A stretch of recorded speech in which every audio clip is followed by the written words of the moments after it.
ನಮ್ಮ ಕರ್ನಾಟಕದಲ್ಲಿ ಜನವರಿ 2020ರಿಂದ ಜೂನ್ 2023ರವರೆಗೆ ಬಾಲ ಗರ್ಭಿಣಿಯರ ಬಗ್ಗೆ health and family welfare service of Karnataka reveal ಮಾಡಿರೋದೇನಂದ್ರೆ 45,557 ಆಗಿದೆ. ಅಂದ್ರೆ ಈ ನಂಬರ್ಸ್ ಏನ್ ಟೋಟಲ್ ಪೂರ್ತಿ ಇಂಡಿಯಾದಲ್ಲ, this is only in Karnataka.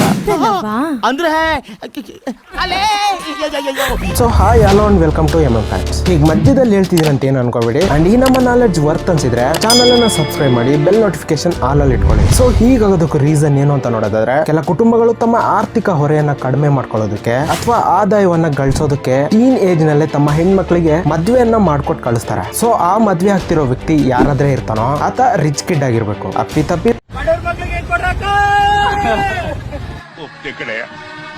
ಬಡವ ರೈತರ ಮಕ್ಕಳು ಹೋದ್ರೆ ಅಂತೂ ಈಗಿನ ಸದ್ಯದ ಪರಿಸ್ಥಿತಿಯಲ್ಲಿ ಯಾರು ಹೆಣ್ಣಂತೂ ಕೊಡೋದಕ್ಕೆ ಹೋಗಲ್ವಂತೆ. ಅಂಡ್ ಸೆಕೆಂಡ್ ಪಾಯಿಂಟ್, ಕೆಲವೊಂದು ಕುಟುಂಬಗಳಲ್ಲಿ ತಮ್ಮ ಮರ್ಯಾದೆಯನ್ನ ಕಾಪಾಡ್ಕೊಳ್ಳೋದಕ್ಕೆ ತಮ್ಮ ಮನೆಯಲ್ಲಿರುವಂತಹ ಹೆಣ್ಮಕ್ಳನ್ನ ಅವರು ಮೈನರ್ ಅಲ್ಲಿ ಇದ್ರು ಕೂಡ ಯಾರೋ ಒಬ್ರನ್ನ ಹುಡುಕಿ ಆದಷ್ಟು ಬೇಗ ಮದ್ವೆ ಅಂತೂ ಮಾಡ್ತಾರಂತೆ. ಸೊ ಅವ್ರನ್ನ ಯಾಕಂತ ಕೇಳೋದಾದ್ರೆ, ತಮ್ಮ ಮಕ್ಕಳು ಎಲ್ಲಿ ಪ್ರೀತಿ ಪ್ರೇಮ ಅಂತ ಮನೆ ಬಿಟ್ಟೋಗಿ ಅವರ ಕುಟುಂಬದ ಮರ್ಯಾದೆಯನ್ನ ಕಳ್ದೋಗೋ ಹಾಗೆ ಮಾಡ್ತಾರಂತ ಅಷ್ಟೇ. ಬಟ್ ಫ್ಯಾಕ್ಟ್ ಈಸ್ ಫ್ಯಾಕ್ಟ್, ಆ ಹುಡುಗಿ ಮೈನರ್ ಅಲ್ಲಿದ್ದಾಗ ಮದ್ವೆ ಮಾಡೋದು ತುಂಬಾ ನೇರ. ಆದ್ರೆ ಅವರ ಮರ್ಯಾದೆ ಗೌರವ ಅನ್ನೋ ಪ್ರಶ್ನೆ ಬಂದ್ರೆ ಆಗ ಏನು ಮಾಡೋದಕ್ಕಾಗಲ್ಲ ಅಂತಾರೆ.